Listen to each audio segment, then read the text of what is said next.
자, 이분이 두보입니다. 아까 200하고는 또 좀 다른 느낌이 듭니다. 그죠? 자, 아까 200은 시선이라고 그랬잖아요. 별칭이 시의 그 신선. 근데 두보 앞에는 시성, 시의 성인, 시의 성인이라는 그 별칭이 붙습니다. 역시 200과 함께 중국 최고 시인 한 사람입니다. 그 200과 두보는 다 당현종 시대하고 거의 같은 시기예요. 200과 더불어서 두 사람을 이두라고 흔히 부릅니다. 이두. 200의 이, 두보의 두. 이두. 자, 두보의 집안은 대대로 관리를 했는 사대부 가문입니다. 특히 조부 두심은 굉장히 유명한 사람이에요. 당 초엽의 문장사우의 한 명입니다. 아주 문장이 뛰어난 어떤 네 사람, 그 문장사우의 한 명이고요. 아버지 두한, 이 사람은 봉천현령을 역임한 그런 집안입니다. 그래서 두보는 이 두보가 나중에 뭐 안사의 날 이래가지고 백성들이 막 징집을 많이 당하고 이래요. 그래도 두보는 징집을 안 당합니다. 왜냐하면 대대로 관리를 지낸 그 집안 출신이기 때문에 그 면제돼 있어요. 자, 출생은 낙양 부근의 공현이라는 곳의 요만촌에서 출생했습니다. 그런데 참 두보는 어릴 때부터 굉장히 좀 불우한 것 같아요. 6살 되기 전에 이미 어머니를 여의고요. 고모 집에서 자랐다고 합니다. 그리고 이제 두보 집안도 원래 사대부 집안이지만 굉장히 가난했다고 그래요. 아마 청렴한 그런 관리였던 것 같습니다. 두보는 어릴 때부터 굉장히 총명했다고 그래요. 10대 때부터 문제가 아주 뛰어났다고 합니다. 이거는 200하고 비슷합니다. 그렇지만 가난해서 자기의 뜻을 펴기 힘든 그런 상황이었어요. 그래서 이제 두보도 이제 좀 시리에 잠깁니다. 그래서 20세 무렵부터 방랑길에 오릅니다. 10여 년간 방랑 생활을 합니다. 자, 그러다가 아까 200이 그 여행길에서 두보 만났다고 했잖아요. 33살 때 낙양에서 200과 조우합니다. 그래서 아주 두 사람이 의기투합해가지고 함께 한 1년 가까이 여행하면서 또 그 당시에 유명한 시인의 이제 고적, 잠삼 이런 사람들이 이 사람들하고도 여행길에서 만나요. 그래서 굉장히 서로 참 친교를 쌓으면서 즐거운 시간을 보냅니다. 그러면서 나중에 이제 200하고 헤어진 후로는 이제 다시는 못 만났지만 서로 굉장히 그리워했고요. 두보의 시에서 200을 그리워하는 그런 시가 여러 편 있습니다. 그 중에 하나가 몽200. 뭐 이거는 뭐 꿈에서 200의 꿈을 꾸다도 되고 꿈에서 200을 만나다 뭐 이런 식으로 해석되는데 굉장히 200을 그리워하는 그런 마음이 잘 나타나 있습니다. 자, 두보와 200 이제 상상해서 그린 그림이겠죠? 여기 술병이 있고요. 네. 자, 200과 두보 참 술자를 나누면서 시를 논하면서 즐거운 시간 보내고 있습니다. 자, 한 10년 정도 각지로 이제 방랑생활 하다가 35살 이후로는 장안에 정착합니다. 그런데 여전히 궁핍한 생활이에요. 기껏 이제 뭐 고관 대작들 이런 사람들이 연회에 불려가가지고 시를 짓고 그냥 푼돈이나 받아와서 겨우 가족들이 입에 풀칠이나 하는 정도. 이때 저 두부는 이미 결혼해서 자녀들도 있는 그런 상황이에요. 그런데 이 두부가 정말 천재적인 시인인데 이상하게도 과거에는 낙방합니다. 여러 번 낙방합니다. 그런데 이게 후세 사람들 분석해 보니까 두보의 재능이 워낙 뛰어납니다. 워낙 그리고 다른 사람, 보통 사람하고 좀 달라요. 표현하는 방법이라든지 관점이라 이런 게 좀 많이 달랐던 것 같습니다. 그러니까 당시에는 뭐 이제 그 과거에 가는 게 좀 정형적인 그런 건데 두보는 그렇지가 않고 아주 독창적이고 이러니까 그것이 오히려 그 뭐 심사위원들 그 이렇게 쉽게 눈에 들어오지 못했던 것 같아요. 자, 그러다가 40대 때 조정에 이제 큰 재전이 있었는데 거기서 3대 예부하는 글을 지어 올렸는데 이거를 보고 현종이 이거 글이 좋다 이래 돼가지고 현종을 인정을 받아가지고 그것도 이제 시험을 거쳤답니다. 거쳐가지고 또 이제 벼슬 하나 얻었어요. 벼슬이 굉장히 좀 어렵습니다. 우위솔부주 조참군. 근데 이게 군대 창고 관리직이에요. 그러니까 이게 미관 말직인데다가 이 두보의 취향하고는 전혀 안 맞는 그런 직책입니다. 네. 그래도 이제 첫 벼슬, 그러니까 뭐 기뻤겠죠? 그러다가 이제 첫 벼슬 얻은 후에 이제 친척 집에 맡겨둔 그 처자를 데리러 이제 갑니다. 가는 길에 이제 여산의 온천 근처를 지납니다. 지난번 당현종 양귀비 할 때 그 여산의 온천에 그 화천궁, 그죠? 그 온천궁 있었잖아요. 거기를 지나면서 참 권력자들의 그 황제를 비롯해서 귀족들 이런 사람들의 호화롭고 사치로운 생활 이거 타고 그 당시 백성들 정말 막 굶주리고 정말 비참하게 살아가는 하루하루 겨우 연명하는 그런 참 백성들 그 비참한 현실에 그걸 이렇게 보면서 굉장히 두보가 그 울분을 느끼게 됩니다. 자, 그런데 이제 그때 이제 처자를 맡겨둔 친척집이 장안에서 한 60km 정도 떨어진 곳에 있는 부주라는 곳에 있었는데, 그 조그마한 고을에 있었는데, 거기를 이제 걸어서 가잖아요. 고생 끝에 이제 거기 갔는데, 가보니까 가족은 굶주려 있어요. 다들 먹고 살기 힘든 때니까. 굶주려 있고요. 어린 아들 하나는 아사해버린 상태예요. 아사했어요. 얼마나 비참합니까? 네.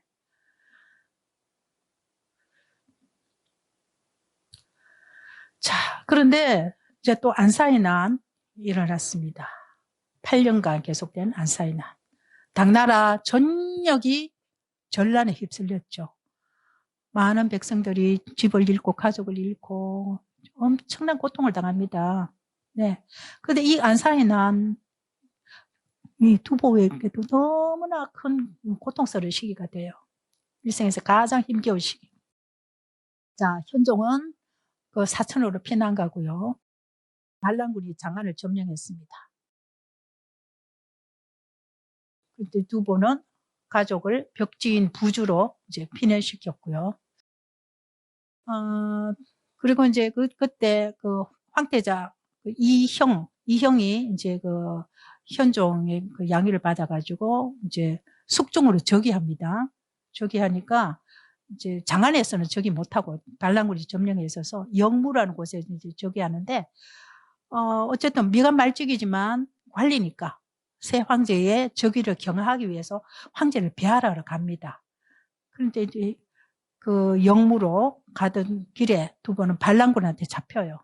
잡혀가지고 장안으로 호송돼가지고 감옥에 갇힙니다. 그래서 한 8개월여, 어떤 데는 보면 한 9개월 이렇게 하고 이 정도로 꽤 오랜 기간 억류됩니다. 그때 지은 시가 유명한 춘망. 네. 봄을 기다린다 하는 춘망. 왜 우리 이것도 그때 고등학교 국어 교과서에 실렸던 것 같은데요.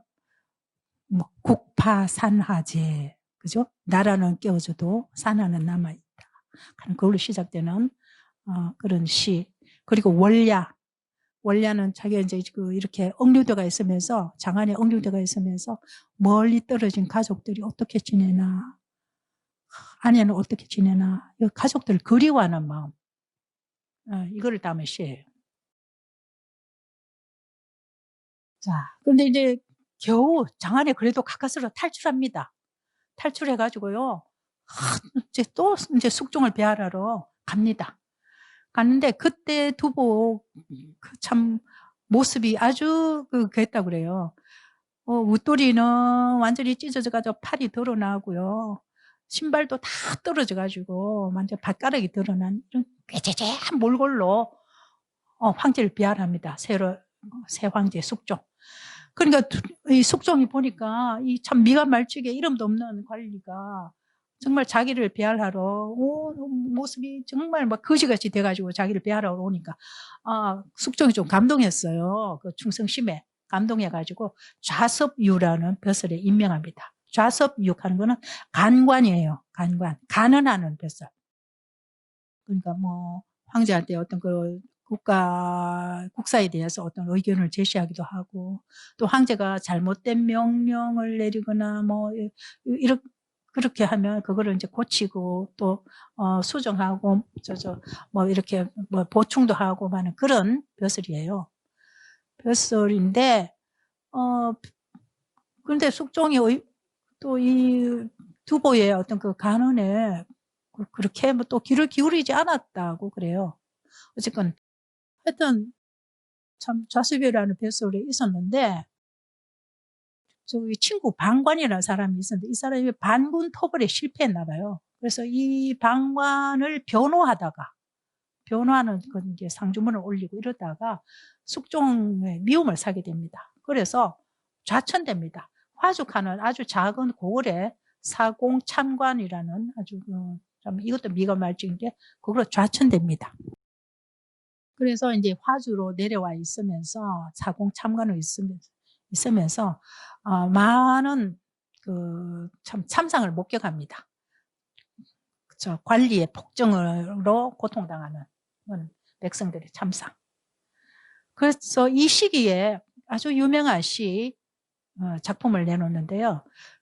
통칭 삼리삼별이라고 합니다. 삼리삼별, 약칭으로. 삼리 하는 거는 여기 신안리, 동관리, 석호리 하는 거는 요 리는 관리할 때 이에요. 관리할 때 이. 신안, 동관, 석호 하는 거는 다 지명 이름이고요. 신안의 관리, 동관의 관리, 석호의 관리 이런 뜻입니다. 그래서 이걸 삼리라고 그러는데요. 특히 이제 다 관리들의 폭정에 고통받는 백성들을 아주 참 연민의 눈으로 울분에 찬 그거로 보면서 쓰신데, 특히 이제 석호리 가는 시가 굉장히 저는 좀 인상적이에요. 내용이 어떤 거냐 하면은 두보가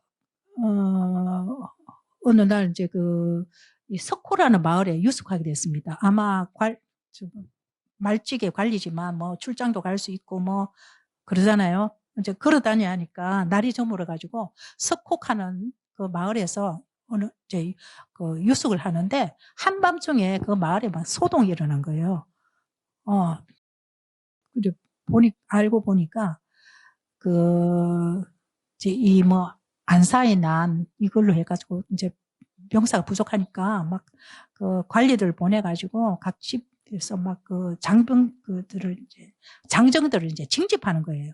징집하는데 이제 아주 하급 관리잖아요. 아전이 와가지고 완전히 징집하러 왔다 하면서 이러니까 그 집에 이제 할머니가 자기 집안 사정을 얘기하는 거예요. 우리 집에 아들 셋은 수자리로 가서, 수자리 가는 거는 이제 국경이나 변경 이런 데서 이제 경비하는 일, 수자리로 아들 3명이 갔는데 2명은 죽었다. 지금 집에 있는 남자라고는 우리 남편, 늙은 남편, 그리고 젖먹이 손자밖에 없다. 그렇게 하면서 제발 봐달라고 막 이렇게 할머니가 빕니다. 근데 할아버지는 이미 이 아전이 오기 전에 어떻게 올 때 하여튼 뭐 기회를 봐가지고 이제 담을 넘어서 피신했어요. 할아버지는 피신한 상태예요. 그런데 이 아전은 징집할 머릿수가 있나 봐요. 그러니까 누구라도 지금 끌고 갈 상황이에요. 그래서 이 할머니가 나중에는 결국 이렇게 얘기합니다. 내가 늙어서 딴 거는 못하지만 밥을 지을 수 있다. 우리 늙은 남편 대신 나라도 전쟁터 가서 밥을 짓겠다. 나라도 데려가시오. 이렇게 합니다. 그래서 이제 그 두보가 그 다음날 아침 일찍 그 집에 가보니 할머니는 이제 끌려갔고 남편 대신 끌려갔고 할아버지는 피신 갔다가 이제 돌아왔는 거예요. 그래서 두보가 이제 그걸 보면서 할아버지를 위로하고 이제 그걸 자기가 본 그 전경을 시로 읊은 것이 석호의 관리. 자, 그게 이제 삼리고요. 또 삼별이 있습니다. 삼별은 이 안사의 난으로 인해서 참 전란통에 헤어지고 잃고 하는 그런 거. 자, 신혼의 부부가 전란 와중에 헤어지는 거. 신혼별. 다 요 별자가 들어갑니다. 그리고 수로별. 이것도 수로. 이제 그 노인을 징집해 가는 거. 수로별. 징집해 가니까 가족들하고 헤어지잖아요. 그리고 그때 전란통에 집을 잃고 헤매는 그런 사람들이 많았어요. 그래서 무가, 집 없는 무가, 집이 없어 헤어지는 무가별. 이런 거를 그 당시 자기가 보고 느끼고 이랬던 그 참상을 참 아주 절절하게 그렇게 시에 담아냈습니다.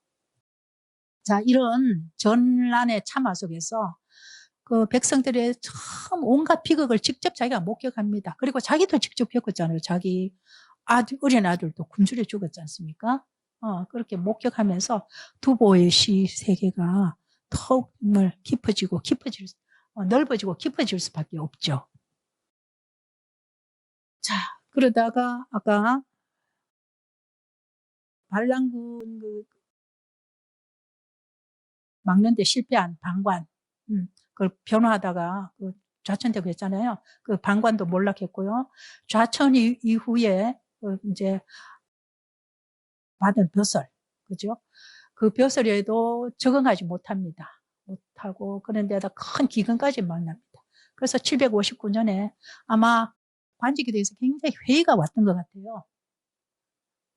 관직에서 사임합니다. 그리고 가족들 거느리고 감숙성, 진주, 동곡 이런 데 이제 정착합니다. 그런데 정말 너무 가난했기 때문에 초급 목표로 겨우겨우 진짜 입에 풀칠하는 생활. 그러다가 친구들의 도움으로 성도로 옮긴다. 사천에 있는 성도로 옮겨가지고 완하게 가는 거기에 이제 초당을 짓고요. 이것도 이제 친구들 도움으로 초당 짓고 정말 모처럼 평온한 전원 생활을 하게 됩니다. 그러면서 굉장히 왕성한 창작을 하게 됩니다. 그때 나이 한 48세 정도. 이 무렵 성도 완하게 있을 때 그 성도의 지방관인 참 오랜 친구인 업무라든지 또 시인 고적은 그때 이백하고 이제 여행하면서 같이 만났기도 했죠.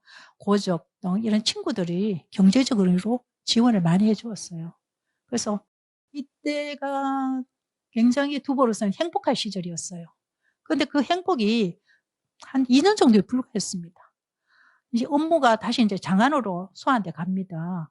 가고 또 이제 안사에 나는 이제 그 무렵에 종식됐는데 또 뭐 서지도에 난가는 게 또 성도 부근에서 발생했고요. 그래서 아주 또 피난 또 가기도 하고. 그리고 이제 또 위구르와 토번이 또 침입해 오기도 하고 막 해가지고 굉장히 여전히 어수선하고 혼란스럽습니다. 그래서 막 두보도 가족 데리고 여기 피난 갔다 저기 피난 갔다 막 그렇게 합니다. 그러다가 친구 업무가 다시 이제 성도로 돌아와가지고요. 두보를 청구합니다. 막부에서 이룰 수 있도록. 그때 벼슬 이름이 검교공부원회랑 하는 벼슬을 받았는데 여기에도 두보가 잘 적응을 못하게 됩니다. 네.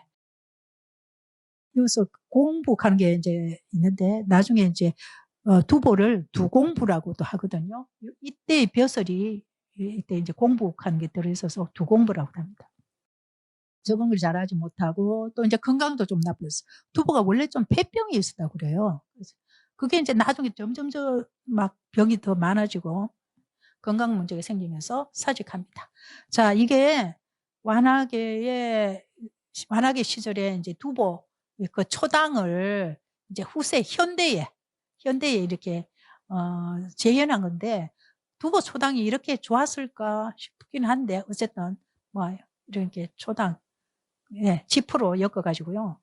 아주 이렇게 이제 작은 연못도 있고 경치가 굉장히 좋네요. 지금은 관광지예요. 아주 사천의 유명한 관광지입니다. 두보 초당. 네. 자, 그런데 이제 자기의 옛 친구이자 아주 경제적 후원자인 친구 업무 자기에게 공부 원예랑 벼슬도 가지게 해준 친구 업무가 갑작스럽게 죽었습니다. 갑작스럽게 죽고요. 그래서 이제 두보 일가는 후원자도 이제 없고 이래가지고 또다시 떠돌이 생활을 합니다. 그래서 이제 기주라는 곳에 가서 한 2년 정착했는데요. 그때도 생활고를 많이 겪어요. 그래서 이제 다시 이제 장강 아래쪽으로 이제 옮겨갑니다. 아래쪽으로. 그래서 이제 그때 배에, 낡은 배에다가 거적으로 이렇게 지붕처럼, 중국 배는 그런 게 많거든요. 지붕처럼 가린 배를 타고, 그거를 이제 집으로 삼습니다. 집입니다. 그래서 이제 동정호, 유명한 호수죠. 바다처럼 넓은 동정호, 그리고 담주, 이런 덩지로 이제 강을 따라 배를 타고, 이제 집이 없고 이제 배가 집이에요. 강을 따라 떠돌면서 이제 몸 컨디션이 좀 좋으면 약초를 캐가지고 그걸 팔아가지고 가족 생계를 잇습니다. 그런데 계속 이 장강을 여기저기 배를 타고 떠돌면서 이렇게 살다 보니까 먹는 거 부실하죠. 네, 안 그래도 몸에 건강 안 좋죠. 그러니까 아주 건강이 악화됩니다. 원래 폐병이 있었는데 이때부터는 또 중풍기도 있어요. 중풍기도 있고요. 또 학질도 있고요. 당뇨까지 있습니다. 당뇨. 네. 그리고 또 뭐 왼쪽 발인가? 발 하나도 또 아주 안 좋아요. 그래서 참 이렇게 담주와 악양으로 오가면서 배 위에서 이렇게 전전하다가 58세 때, 만으로 58세 때 배 위에서 파란만장한 삶을 마치게 됩니다. 자, 그런데 그 무렵에 두보가 참 굶기를 참 죽먹듯이 했는데, 두보가 열흘 정도 아무것도 먹지 못했다 하는 소식을 악양의 현령이 들었어요. 그래서 현령이 너무 마음이 아파가지고 술과 고기를 장만해가지고 이제 두보의 선상 배로 찾아갑니다. 찾아가가지고 이제 그랬더니 두보가 너무너무 감사했다고 그래요. 그러면서 이제 두보가 오랜만에 고기도 먹고 오랜만에 술도 마시고 좀 만취했고, 그래야 그날 저녁에 세상을 떠났다 하는 설도 있습니다. 충분히 그럴 수 있다고 생각합니다. 당나라 정사인 구당서에도 두보가 소고기와 백죽하는 걸, 중국 술이 대부분 백주예요. 맑은 술, 독특한 향기가 나는 술이죠. 백주를 마시고 죽었다라는 기록이 있습니다. 네. 너무 금술했다가 갑자기 많이 먹으면 그럴 수 있잖아요. 안 그래도 건강도 안 좋은데다가. 자, 이게 선상 두보입니다. 자, 이 낡은 배 위에 이렇게 거적으로, 여기는 뭐 좀 꽤 멋지게 해놨는데 실제는 뭐 거적대기를 뭐 이렇게 지붕처럼 해가지고 그렇게 술병도 있고요. 종이도 있네요. 네. 선상의 두보. 자, 두보에게 신은 어떤 것인가? 자, 두보는 어릴 때부터 참 불안하게 자랐잖아요. 네. 참 조실 부모였잖아요. 그래서 고모집에 자라가지고. 그리고 평생을 가난하게 살았어요. 한 번도 넉넉하게 살아본 적이 없어요. 다만 그 성도 완하게 있을 때 친구들이 경제적인 지원을 해가지고 그때 조금 먹는 거 걱정 안 하고 좀 지냈고 그 외에는 항상 입에 풀칠하는 굶주리고 그러면서도 창자의 끈을 놓지 않았습니다. 그런 두보의 시가 현재 1400여 수가 전해지고 있습니다. 그래서 두보의 그 시의 소재는 굉장히 광범위했다고 그래요. 다른 시인들이 겪지 못하는 그런 아주 다양한 경험을 했기 때문에 되게 좀 비참한 그런 게 많지만 시의 소재가 광범위했고요. 품격과 기교 또한 굉장히 변화무쌍하다고 합니다. 특히 두보는 자신이 살았던 당시 사회의 현실을 꾸밈없이 묘사했어요. 아주.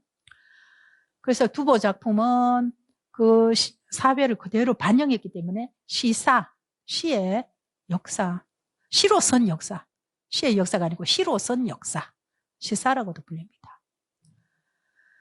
자, 두보의 시풍은 후세 시인들에게 막대한 영향을 미쳤죠. 이백과 마찬가지로. 그래서 시선 200과 함께. 이제 두보의 별칭은 시성, 시의 성인, 불후의 대시인으로 추앙받고 있습니다.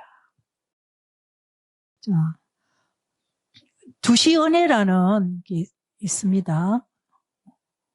이거는 두보의 시를 한글로 번역한 거예요. 우리나라 최초의 번역 시집입니다. 조선시대 때. 우리나라 최초의 번역 시집. 원제는 분류 두공부 시은혜. 여기 두공부라고 나오잖아요. 검교 공부 원예랑 하는 벼슬, 잠시 했을 때, 그때 공부, 그걸 따서 두공부. 네. 자, 세종 25년에 왕명으로 시작돼 가지고요. 이 번역 작업을 시작해 가지고 성종 12년까지 전 25건으로 초간본을 간행했다고 합니다. 전 25건. 그런데 이 중 5건은 임진왜란 때 불에 타버렸고요. 소실됐다. 잃어버렸을 수도 있고, 네, 불에 탔을 수도 있고. 자, 그리고 이제 이 초간본을 교정한 중간본은 인조 10년에 간행됐다고 합니다. 그래서 우리나라 선비들이 굉장히 두보의 시를 좋아하는 것 같습니다. 자, 여기 보면 두공부라고 나와 있죠. 네. 네네. 시를 썼는 거 막 이렇게 종해서. 자, 이백과 두보시의 특징을 한번 비교해 보면요. 이백의 시는 참 그 성격대로 굉장히 호방하고 아주 웅혼해요. 웅혼한 기상. 그리고 굉장히 막, 그 뭐라고 하나, 과장도 아주 심하고, 백발삼천장, 뭐 이런 식으로 과장도 심하면서 감성이 아주 강렬합니다. 그리고 풍부한 상상력. 상상력이 아주 풍부하고요. 그러면서도 천진난만하면서도 순수한 열정이 느껴지는 시예요. 자, 그래서 이백의 시는 낭만주의적 특성을 가지고 있습니다. 낭만주의적. 네. 근데 두보의 시는 또 좀 결이 다릅니다. 굉장히 표현이 적확합니다. 정확한 걸 지나서 더 적확하고요. 언어가 아주 치밀해요. 그리고 인간에 대한 깊은 연민과 휴머니즘, 인생에 대한 성실함, 이런 것이 그 시에 많이 들어있습니다. 이백의 시는 좀 뭐 화려하고 참 아름답고 막 웅원하고 막 호방하고 이렇지만 그 두보처럼 나라와 사회를 걱정하는 뭐 어떤 그런 사회시 같은 거는 별로 많지 않은 것 같습니다. 그래서 이 두보의 시는 사실주의적 특징이 강합니다. 자, 두보는 도연명, 앞서서 동진시대에 전원시인이라고 그러죠. 도연명 같은 도가적이고 탈세속적인 생활이나 이백과 같은 호방한 상상력에 의한 초현실적 세계. 그리고 또 이 왕유도 이제 이백, 두보하고 그 동시대 사람인데요.